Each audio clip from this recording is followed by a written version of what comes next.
Bismillahirrahmanirrahim. Assalamualaikum warahmatullahi wabarakatuh. Alhamdulillah. Alhamdulillah wa syukru ala ni'amillah wa nusallimu ala rasulillah wa ala alihi wa sahbihi wa mawalah amma ba'du. Selepasnya kita memuji dan bersyukur kepada Allah Subhanahu wa taala, bukti rasa syukur kita kepada Allah karena Allah telah memberikan nikmat yang sangat banyak kepada kita semua. Tak lupa salawat beserta salam kita curah limpahkan kepada Nabi besar Muhammad sallallahu alaihi wasallam, kepada keluarganya, sahabatnya, dan kepada tabi'in, atbi'ut tabi'in. Ibu dosen yang saya hormati, alhamdulillah pada kesempatan kali ini saya akan menjelaskan sedikit materi mengenai mudharabah. Apa itu mudharabah? Mudharabah adalah kegiatan atau ikatan kerjasama antara kedua belah pihak, antara dua pihak. Ya, contohnya seperti ini. Saya mengambil si Dewala. Si Dewala sebagai pihak pertama. Pihak pertama sebagai mudharib. Nah, jadi si Dewala ini sebagai mudharib. Nah, mudharib itu apa? Mudharib itu adalah pengelola daripada modal. Ini yang mengelola modal. Nah, saya mengambil satu lagi. Nah, ini pihak kedua, si cepot. Pihak kedua sebagai sohibul mal, atau yang mempunyai modal, atau yang mempunyai harta sebagai modal daripada kegiatan mudharabah tersebut. Nah, akad mudharabah sederhananya seperti ini, sederhananya. Misalnya kata si cepot, "Wala, saya nih punya modal 10 juta dikasih kepada kamu, misalkan 10 juta sama kamu pakai modal usaha, misalkan mau ternak sapi, mau kambing, apa aja. Nih uangnya 10 juta. Dah, nanti hasilnya kita bagi dua kalau untung. Kalau untung besar kita bagi dua. Oke? Kata si Dewala begini. Oke, siap lah. Siap laksanakan. Nah, pemirsa, itu kan akadnya sudah terjadi.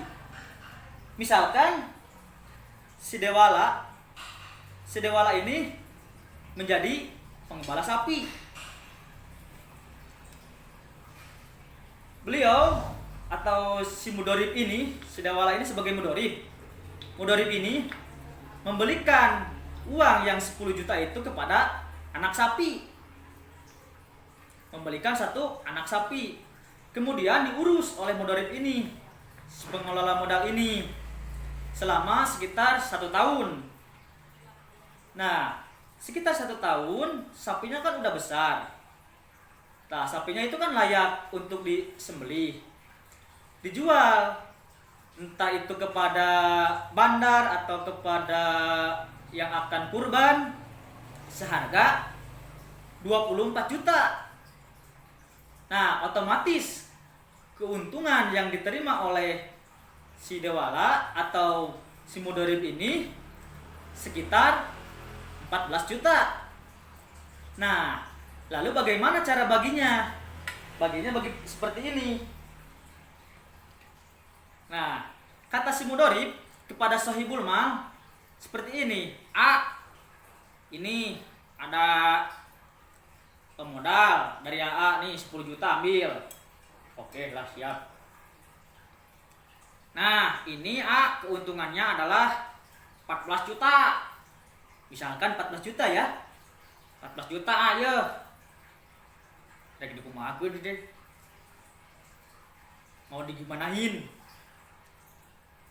Kan udah ada perjanjian ya dari awal. Makanya perjanjiannya 50%, 50%.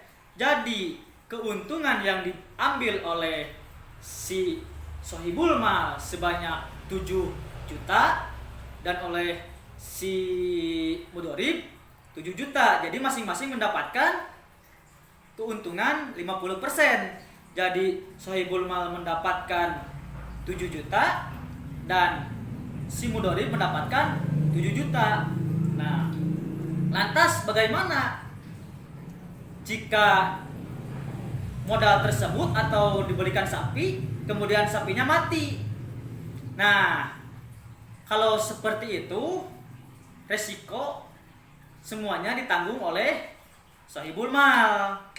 Nah, itu adalah resiko dari sahibul mal. Keuntungan dari sahibul mal hanya menitipkan modal secara pure, modal saja tanpa ikut mengurus sapi, tanpa ikut mengelola modalnya, mendapatkan keuntungan yang sama dengan si mudorib. Nah, mungkin seperti itu ya. Jadi kegiatan mudharabah itu adalah kegiatan antara kedua belah pihak. Yang satunya itu sahibul mal, yang satunya itu mudorib, atau pihak pertama mudorib, pihak kedua sahibul mal, yang ketiganya itu adalah ijab mudharabah. Ijab mudharabah tersebut adalah yang tadi saya kasih uang kepada Anda, kemudian nanti jikalau uang tersebut menjadi berkembang, menjadi usaha yang berkembang, labanya kita bagi dua. Modal si sahibul mal mendapatkan modalnya kembali plus keuntungan daripada modal tersebut, sementara mudorib mendapatkan keuntungan daripada untung atau bunga, atau bukan bunga, untung atau perkembangan daripada hasil yang dikelola oleh si mudorib tersebut. Lantas apa bedanya dengan riba? Kalau riba, ijab qabul keuntungannya dilaksanakan di awal. Misalnya saya memberikan kepada Anda modal sebanyak 10 juta, kemudian Anda harus jadi ijab qabulnya tersebut, atau ijab qabulnya tersebut keuntungannya itu di awal ijab qabul. Jadi Anda harus menyerahkan 15 juta, misal seperti itu. Beda kan dengan mudharabah. Kalau mudharabah itu kalau si mudharibnya untung, si sahibul malnya juga akan mendapatkan modal plus keuntungannya.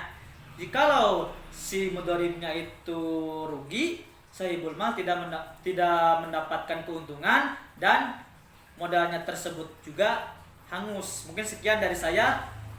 Mohon maaf bila ada kesalahan. Ampun para lenudi maklum, meninggali nudi pamrih, hapunten anu diteda. Billahi taufiq wal hidayah. Wassalamualaikum warahmatullahi wabarakatuh.